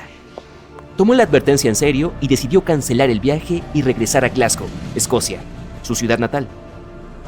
Sus abuelos no estaban muy contentos de encontrarlo en casa en lugar de en el Titanic. Después de todo, el boleto era muy caro. Esa decepción desapareció muy pronto cuando escucharon que el barco había chocado contra un iceberg. John Coffey era miembro de la tripulación del Titanic, pero decidió abandonar el viaje cuando el barco se detuvo en su ciudad natal, en Queenstown, Irlanda. Su voz interior le dijo que se bajara y así lo hizo.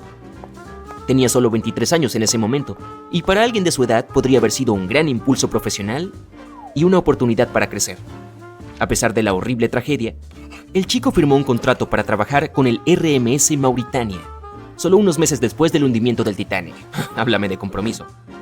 Se reveló información adicional sobre lo que pudo haber contribuido a la tragedia del Titanic. Los constructores insistieron en que el barco era insumergible, pero mucha gente teorizó más tarde que las placas de acero del barco habían sido demasiado frágiles para las heladas aguas del Atlántico. Eso pudo haber causado que los remaches se rompieran, permitiendo que el agua del océano se filtrara al interior. Otra teoría es que pudo haber habido un incendio en el casco del Titanic, que ardió durante 3 semanas antes del viaje.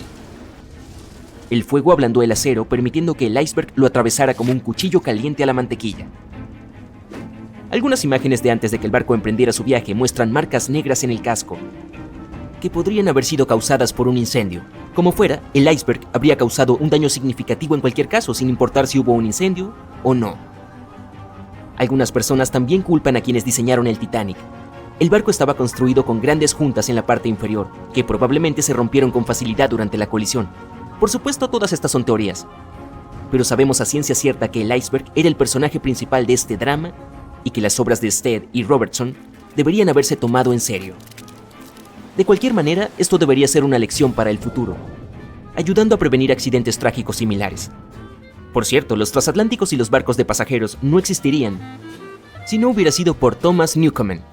En 1712 inventó una máquina de vapor que era tan poderosa que podía producir suficiente energía para impulsar un barco. Y un siglo después, en 1819, el primer barco de vapor cruzó el Océano Atlántico hasta Liverpool, Reino Unido. El barco solo tardó 29 días en cruzar el océano.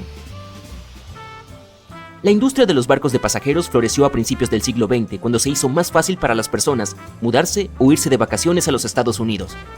Con el paso de las décadas, el uso de aviones robó el centro de atención de los barcos de pasajeros, ya que los aviones eran más rápidos y eficientes. Hoy en día es bastante raro que un barco de pasajeros choque con algo en mar abierto. Las tecnologías modernas pueden detectar cualquier cosa que pueda representar una amenaza e incluso predecir el clima tormentoso. Los cruceros en estos días son gigantes en comparación con los barcos de la era del Titanic. Los barcos modernos pueden transportar casi el doble de pasajeros y tienen comodidades con las que la gente de entonces solo podía soñar. La mayoría de los cruceros en estos días tienen varios restaurantes para elegir, múltiples piscinas y salas de juegos para tomar un descanso. Si estás de humor para divertirte, puedes ver actuaciones en vivo. Y no te olvides del helipuerto porque... ¿por qué no? No te preocupes si comienzas a sentirte mal. Los médicos internos siempre están ahí para ayudar a cualquier pasajero que lo necesite. Y estos barcos solo se harán más grandes. Poner al Titanic y un crucero moderno uno al lado del otro es como comparar un Corgi con un Doberman. En aquel entonces el Titanic era el barco más grande y moderno con el que cualquiera podía soñar. Entonces, ¿quién sabe lo que puede deparar el futuro de los cruceros? Incluso podríamos tener ciudades enteras flotando. Ese sería un barco realmente grande. ¿Alguna vez te has preguntado cuánto queda del Titanic en estos días?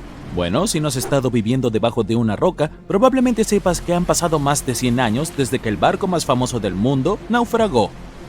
El RMS Titanic, el transatlántico más grande del mundo de principios del siglo XX, se hundió después de su viaje inaugural solo unos días después de zarpar del puerto. El barco chocó contra un iceberg el 14 de abril de 1912, llevándose a más de 1.500 pasajeros de los más de 2.200 que estaban a bordo del transatlántico. Por impactante que parezca, el Titanic tardó más de 3 años en construirse y solo 3 horas en hundirse. Hoy en día, la construcción del barco habría costado más de $210 millones. Fue visto por última vez en la superficie del Atlántico a las 2:20 de la madrugada, y durante muchas décadas nadie más lo volvió a ver. No fue hasta 1985 cuando el oceanógrafo Robert Ballard descubrió el paradero del barco, y algunas partes del Titanic volvieron a ser visibles. Uno de los primeros descubrimientos realizados por la expedición de Ballard fue que el barco se partió por la mitad antes de hundirse. Las primeras misiones exploratorias al fondo del océano, donde ahora se encuentra el Titanic, solo podían ver el casco y la cubierta del barco. Según Ballard, el objetivo principal de esta misión era comprender cómo evitar que las ruinas se deterioraran. Otro objetivo era recuperar la ingente cantidad de objetos personales esparcidos por el fondo marino. El explorador dijo más tarde que la vista allí abajo era tan impactante como conmovedora. En el campo de escombros que había alrededor del naufragio, el oceanógrafo descubrió muchos objetos pequeños y artículos personales, y llevó unos cuantos a la superficie. Había zapatos, algunos más elegantes que otros, piezas de ropa que pertenecieron a la tripulación, y también estaban las enormes hélices. Si en la superficie resplandecían y brillaban, en el fondo del océano estaban incrustados en la arena y cubiertos por ella. Ballard señaló que el área donde se esparcieron los utensilios de cocina medía más de 1,6 kilómetros de largo. Había suficientes platos, ollas y sartenes para llenar toda una cocina industrial. Por primera vez, la secuencia de animación en 3D revelan imágenes emocionantes. Las simulaciones muestran la evolución del Titanic desde que zarpó en 1912 hasta el estado actual de sus ruinas. Pero las simulaciones no fueron suficientes para el explorador de aguas profundas James Cameron, quien imaginó viajar al corazón del naufragio por primera vez en la historia del barco. Sí, el mismísimo James Cameron, que resulta ser el director de la famosa película sobre el transatlántico. Ya ha buceado 33 veces para visitar los restos del Titanic. Aquí tenemos algunas curiosidades divertidas para ti. El director dice que su verdadera pasión siempre ha sido el océano, y que desde niño quería estudiar el mar. Dirigir, digamos, resultó ser su trabajo diario, y cuando apareció la posibilidad de dirigir Titanic, dijo que sí, solo para poder ir a ver las ruinas del barco en la vida real. Ahora volvamos al naufragio. Según James Cameron, no fue suficiente que los investigadores accedieran solo al exterior del barco. Necesitaban entrar, analizar y fotografiar lo que quedaba de los pomposos interiores del otrora transatlántico más grande del mundo. Cameron pilotó un innovador vehículo robot equipado con cámaras. Ayudó a revelar espacios en el Titanic que nadie había visto antes desde que el barco tocó fondo. Los baños turcos, por ejemplo, aún tenían sus paredes de azulejos en pie, casi en su totalidad. Estos baños eran exclusivamente para los pasajeros de primera clase. Estaban situados juntos a la piscina y el comedor de tercera clase y fueron diseñados en el estilo morisco. Las personas que descansaban allí solían tener mantas y pedían a los meseros lo que necesitaran. Si las imágenes antes del desastre eran asombrosas, ahora tienen una arista diferente cuando todo lo que ves en ella está oculto debajo de la superficie del agua. Otro descubrimiento impactante fue el mástil del barco. Si miramos el Titanic, en su gloria previa al hundimiento, el mástil llamaba mucho la atención. Situado en la proa del enorme barco, el mástil mantenía unidos los cables de transmisión del sistema Marconi, un sistema de telegrafía inalámbrica. Allí también se encontraba la bandera mercante británica que ondeaba en el Titanic. El mástil estaba a una altura de un poco más de 30 metros y estaba equipado con un nido de cuervo. Hoy en día, el mástil está irreconocible. Invadido por la corrosión, se derrumbó. El nido del cuervo también se rompió. Ahora podemos ver por qué el Titanic de hoy en día es un verdadero tesoro para los exploradores. Pero como los restos del barco se encuentran a una profundidad aproximada de 3.800 metros, la luz del sol es inexistente allí. Por lo tanto, las misiones pilotadas dependen de equipos tecnológicos de alta gama para inspeccionar el área. ¿Por qué crees que el Titanic desapareció de la vida del público durante más de 70 años? Bueno, porque en ese momento la tecnología no era lo suficientemente avanzada como para que la gente bajara allí y trajera buenas imágenes del naufragio. Los cineastas fueron los que impulsaron esta tecnología al intentar filmar bajo el agua. Comenzaron construyendo cajas para poner sus cámaras dentro y ahora la fotografía de aguas profundas es muy avanzada y nos permite disfrutar de las maravillas de la vida submarina. Por supuesto, tomar fotografías bajo el mar no es tarea fácil. Por un lado, para soportar esa increíble presión, los submarinos deben ser realmente fuertes y tener paredes gruesas, de no menos de 28 centímetros. Además, los exploradores deben saber cómo filmar y fotografiar cuando casi no hay luz. Había otra cosa que hizo que documentar el Titanic fuera aún más difícil. Cuando los científicos encontraron el barco, estaba cubierto de bacterias de color rojo que dificultaban aún más tomar buenas fotografías. Da la casualidad de que el color rojo no se refleja bien bajo el agua, lo que es muy lamentable para los fotógrafos. Por esta razón, los vehículos operados por humanos que bajan a recorrer las ruinas están equipados con potentes dispositivos de iluminación. Cuando ves algunas partes del barco desde lejos, parece como si hubiera cera de color marrón rojizo goteando sobre las ruinas del Titanic. Pero en realidad, estas estructuras con forma de carámbano son colonias de microorganismos. Cuando el barco se hundió, trajo consigo una enorme cantidad de bacterias que antes no existían en el fondo del océano. Pero ahora, estas bacterias, junto con las condiciones extremas del fondo del océano, se han convertido en una combinación desastrosa para las ruinas del barco. Estas colonias rojas de microorganismos en realidad se alimentan de hierro y acero, que es básicamente todo lo que queda del Titanic. Algunos de estos microorganismos son unas bacterias llamadas Holomonas titanicae. Pueden comer hasta 100 kilogramos de hierro por día. Esto hace que el Titanic sea una fuente de alimento colosal para ellas. Ha habido muchas especulaciones sobre la esperanza de vida de los restos del barco, después de que los investigadores descubrieron este extraño óxido. Pero, según Cameron y su equipo de investigación, el Titanic no se va a desintegrar pronto. En una de las últimas expediciones a la zona del naufragio, se financió un vehículo pilotado para identificar específicamente un camarote. Perteneció a un pasajero muy importante, Sir Benjamin Guggenheim. Sí, como el museo. Guggenheim era hijo de un magnate de la minería y miembro del grupo de élite que abordó el viaje transatlántico del Titanic. Nacido en Filadelfia, Guggenheim viajaba de regreso a Estados Unidos, pero como todos sabemos, nunca llegó a su destino. Con un precio que oscilaba entre 400 y 800 libras en 1912, que es el equivalente a 84,000 libras hoy en día, se podía reservar un alojamiento que se llamaba camarote.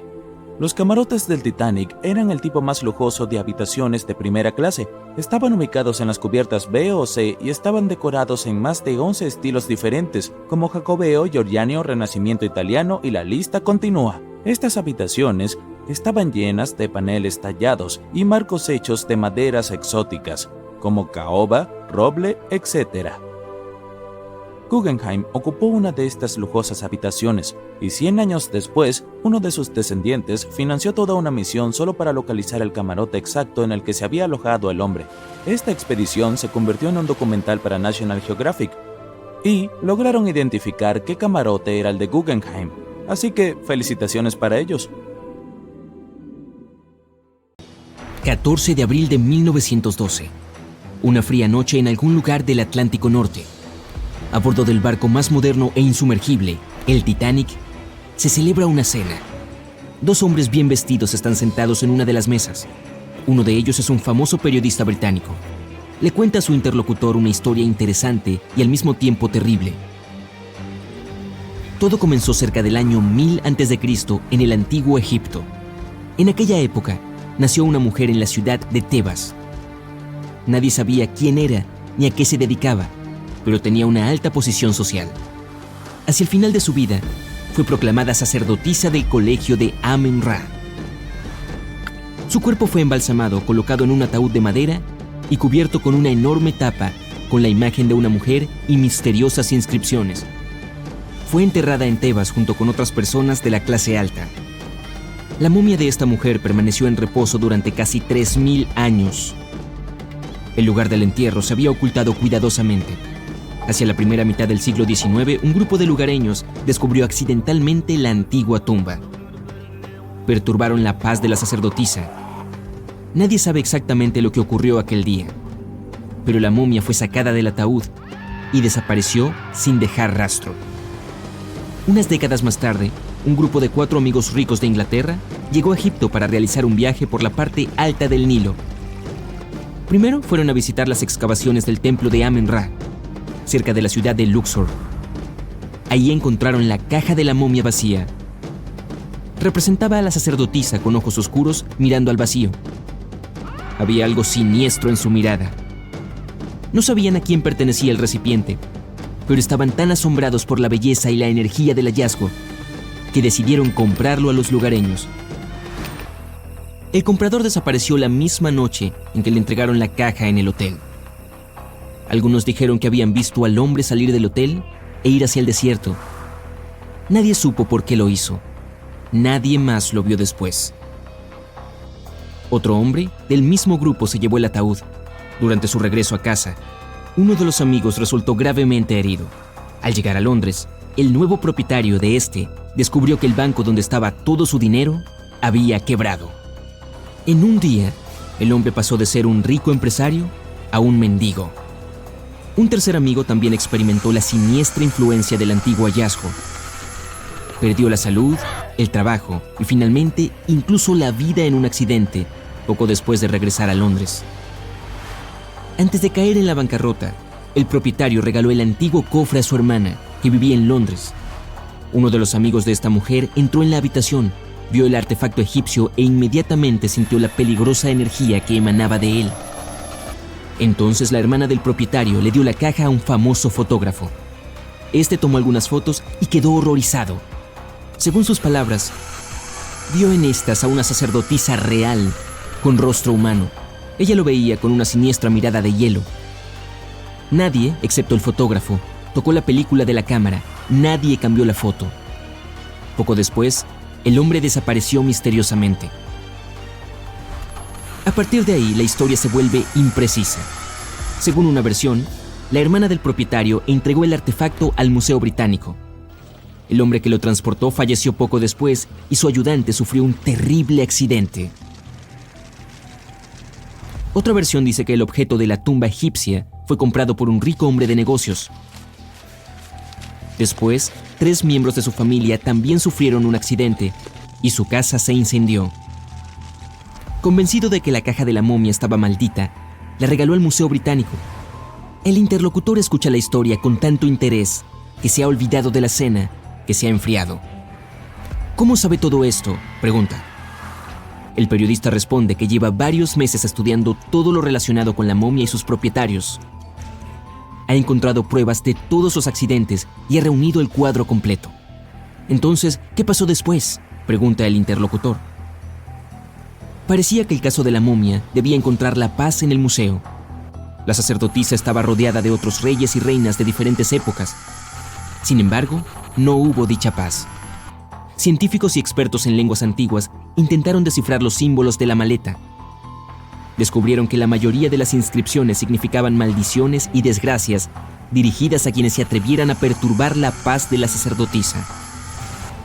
Todas las noches, los guardias y el personal del museo oían los golpes procedentes de la caja de la momia.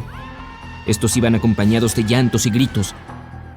Además, cada noche alguien esparcía otros objetos expuestos por toda la sala. Pronto, todos llegaron a creer que el espíritu de la sacerdotisa seguía utilizando fuerzas malignas.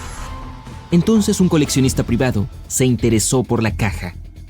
La compró al museo, no para su colección, sino para intentar expulsar el espíritu de la momia del artefacto.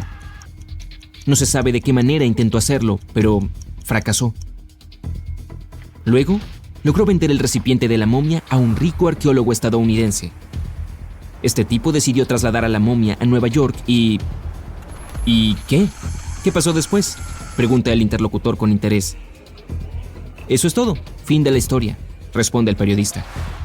¿Qué quiere decir? ¿Qué pasó con la momia? ¿Dónde está ahora? El periodista mira al interlocutor con cierta emoción. Está aquí, está en el Titanic, dice. El interlocutor parece asustado y confuso, pero el periodista confirma que el sarcófago está aquí. No lo duda porque lo ha visto con sus propios ojos. Después de la cena, se dirigen a sus camarotes. El periodista se acuesta, pero no puede evitar pensar en la momia. Intenta convencerse de que todo lo que ha averiguado sobre la sacerdotisa es solo un mito. No hay ninguna maldición. En el momento en que por fin se duerme, siente un ligero empujón. Unos minutos después, un miembro de la tripulación llama a la puerta de su camarote. Informa que todos los pasajeros deben ir a la cubierta superior porque algo le ha ocurrido al barco. El periodista sale al aire libre y ve una gran multitud de personas. Todavía no hay pánico. Alguien dice que le ha pasado algo al motor. Otros que es solo por precaución. El periodista comprende inmediatamente todo. El barco se está hundiendo. La sacerdotisa lo hizo. En menos de una hora, el Titanic se hunde completamente. Una leyenda dice que la sacerdotisa influyó en el capitán del barco. Los miembros de la tripulación no se atrevieron a poner una carga tan valiosa en la bodega. Por ello, colocaron la caja con el artefacto cerca del puente del capitán. Aquella fatídica noche, el capitán decidió mirar el cofre con sus propios ojos. Después de eso, su comportamiento se volvió extraño. Dicen que el espíritu le nubló la mente. Cuando el barco se adentró en territorio lleno de icebergs, se negó a frenar, a pesar de las peticiones de la tripulación. Es posible que el sarcófago siga yaciendo en el fondo del océano Atlántico, incluso ahora, con la sacerdotisa habiendo encontrado finalmente su paz. Bien, esta historia no es más que una leyenda. No hay registros ni evidencias de que el Titanic llevara ningún tipo de momia o sarcófago. La leyenda apareció un par de años después del desastre. En aquella época había muchas teorías sobre lo que le ocurrió al Titanic. El barco se hundió por culpa de las agencias secretas. Los extraterrestres atacaron el Titanic. El Titanic se hundió específicamente para obtener dinero de la compañía de seguros. Estas locas teorías eran muy populares entre el público. Una de estas fue desarrollada por un conocido periódico. Los periodistas publicaron un artículo sobre la momia maldita a bordo del Titanic. El resto solo recogió la leyenda y se hizo popular. Una de las razones por las que la gente cree en estas cosas se esconde en la psicología humana. Cualquier leyenda falsa cuenta algo secreto, cosa que la gente no sabe o no debería saber. Cuando una persona lo lee, se siente especial, porque ahora conoce un terrible secreto. Este sentido de autoimportancia es la razón de la popularidad de las teorías conspirativas. También es importante señalar que todas estas teorías son realmente interesantes. Por cierto, la momia de esta historia existe realmente y está en el Museo Británico. Más precisamente, solo existe una tapa de madera del sarcófago con la imagen de una mujer. Todavía se desconoce a quién perteneció. También se desconoce la identidad del último propietario. Solo se sabe que la pieza fue trasladada al museo a finales del siglo XIX. Ahí fue llamada la momia de la mala suerte. El personal del museo informa que no trae ninguna desgracia. Los gritos y golpes de la tapa son solo un mito. Puedes ir a ver la exposición con tus propios ojos, si te atreves, claro. 14 de abril de 1912, el Titanic se estrelló contra un enorme iceberg y se hundió. Sí, ya lo hemos abarcado, pero ¿y si esta vez utilizamos el hielo para llevar el barco a la superficie? Esto requiere varios miles de metros de malla metálica y un montón de nitrógeno líquido. Nuestro objetivo es meter al Titanic en un enorme bloque de hielo que eleve al barco a la superficie. Para ello hay que rodear el pecio en la red metálica y cubrirlo con nitrógeno líquido. El primer problema al que te enfrentas es la imposibilidad de envolver el barco completamente. Tienes que levantarlo un poco de alguna forma para poner la malla debajo de él. Digamos que por algún milagro lo consigues. Luego necesitas transportar cientos de grandes tanques de nitrógeno líquido. Estás bajo el agua, abriendo los depósitos, y hace tanto frío que el agua helada del océano Atlántico luce como si estuviera hirviendo. El nitrógeno solo chisporrotea, se disipa, y ciertamente no crea un bloque de hielo alrededor de la red. Nuevo intento, elevar al Titanic con la ayuda de enormes imanes. Para ello necesitarás un gran crucero y unos potentes imanes. Conectas gruesos cables a los magnetos y los bajas hasta el fondo. Unos proyectores brillantes iluminan las negras profundidades del océano. Partes del pecio son visibles. Los imanes descienden más y se aferran al casco de hierro del barco. El crucero tira de los cables y los magnetos hacia arriba. Algunos de ellos se desprenden del Titanic, ya que la superficie de hierro está cubierta de arrecifes y corales. Algunas partes del pecio se desprenden del barco y se elevan. La fuerza del crucero no es suficiente. Uno de los cables se rompe.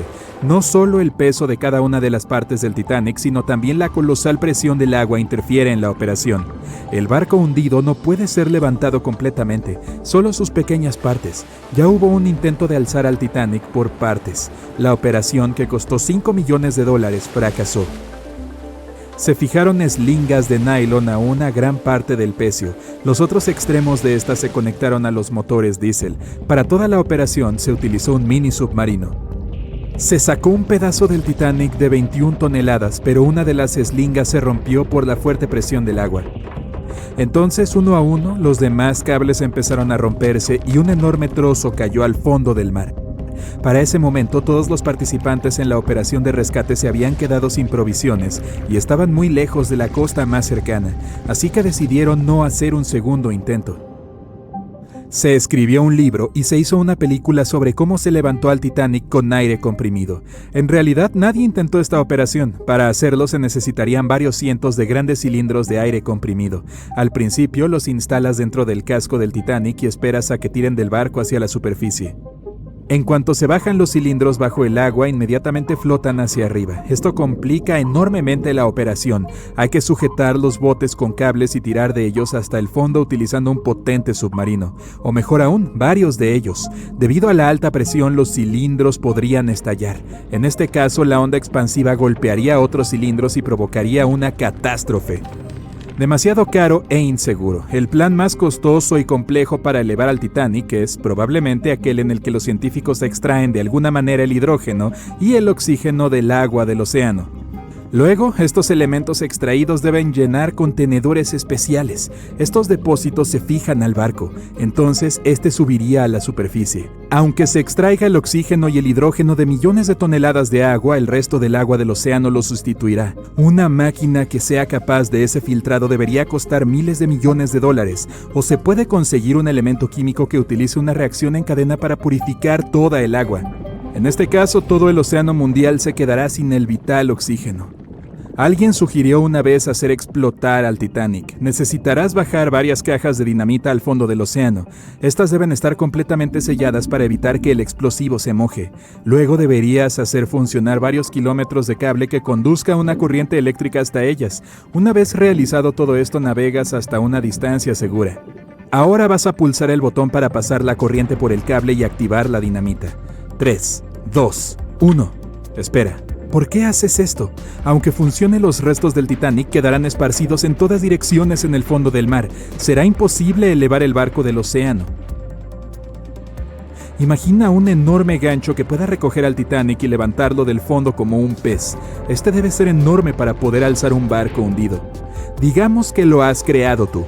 Luego, estás en un enorme crucero que navega hasta el lugar del accidente y baja el gancho como un ancla. Cae justo sobre el Titanic, pero no se aferra a él. Se necesita un equipo especial para enganchar un ancla del tamaño de un autobús al Titanic. Se requeriría un enorme submarino con brazos mecánicos. Construir tal dispositivo y hacerlo funcionar bajo una enorme presión es ya casi imposible. Pero, digamos que, finalmente consigues enganchar al Titanic. Es entonces cuando te das cuenta de que el crucero no tiene suficiente potencia para llevar el barco que pesa más de 50 toneladas y el ancla que añade unas 10 más. Para completar tu tarea necesitarás algunos cruceros más y unos cuantos millones de dólares extra. Una vez que la cera caliente se enfría, se endurece y flota en la superficie del agua. ¿Y si la llevamos al fondo del océano y la vertemos dentro del Titanic? Esto puede funcionar, dado que la cera no es un material costoso. Así que, esta se funde, se vierte en tanques resistentes y estos se jalan hasta el fondo con la ayuda de un submarino. Los recipientes pueden soportar una enorme presión y el buque tiene suficiente potencia para bajar la cera hasta esa profundidad. Los contenedores se colocan en el interior del Titanic. A través del mando a distancia se abren los recipientes, pero el material no sale. Cuanto más se profundiza, más se enfría el agua. Mientras se entregan los contenedores al barco, la cera se enfría y se solidifica en su interior. Varios recipientes son presionados contra la parte superior del barco, pero no es suficiente para levantar al Titanic. Otros contenedores simplemente flotan hacia la superficie. Y aunque los recipientes fueran termostáticos y se mantuvieran calientes en su interior todo el tiempo, una vez liberados, la cera se solidificaría en un instante. No habría tiempo para que se extendiera y cubriera el Titanic desde adentro. Así que simplemente flotaría hacia arriba también. Llenas varias bolsas grandes y resistentes con vaselina. Esta sustancia actúa como la cera en el frío, se vuelve sólida y flota. Quieres poner las bolsas por todo el Titanic y esperar a que la vaselina lo eleve. Se cargan los recipientes en el submarino y se desciende al fondo marino. No se puede llegar a algunas partes del barco debido a los corales adheridos. Decides descargar todas las bolsas en un solo lugar, pero en cuanto sacas la vaselina del submarino, los recipientes se rompen debido a la fuerte presión. Trozos sólidos de vaselina flotan hacia arriba empujados por el agua. Misión fallida. La idea más loca es llenar el Titanic con millones de pelotas de ping pong. Las pequeñas bolas de plástico llenas de aire deberían empujar el barco hacia la superficie, pero en cuanto empiezas a bajarlas al fondo, el plástico se aplana de inmediato y todo el aire de las esferas sale disparado. Puedes entregar las bolas dentro de un submarino, pero cuando las pongas dentro del Titanic, la presión las volverá a aplastar. También puedes crear bolas de material ultra ligero y fuerte y llenarlas de aire. En este caso necesitarás mucho más dinero. En cuanto pongas las esferas dentro del barco, algunas de ellas se colarán inmediatamente por los agujeros del navío. Y las restantes no serán suficientes para levantar el fondo de los restos del pecio que pesan más de 50 toneladas. Bueno, para estudiar al Titanic no hace falta bajar al fondo del mar. En internet se puede encontrar un mapa detallado en 3D que muestra el lugar del naufragio, así como el propio barco en el lecho marino. Para obtener una imagen realista del Titanic, los investigadores utilizaron tecnologías de sonar y robots submarinos, que tomaron más de 10.000 fotografías del barco hundido. Entonces, ¿tú qué piensas? ¿Dejarlo en paz? Sí, yo también.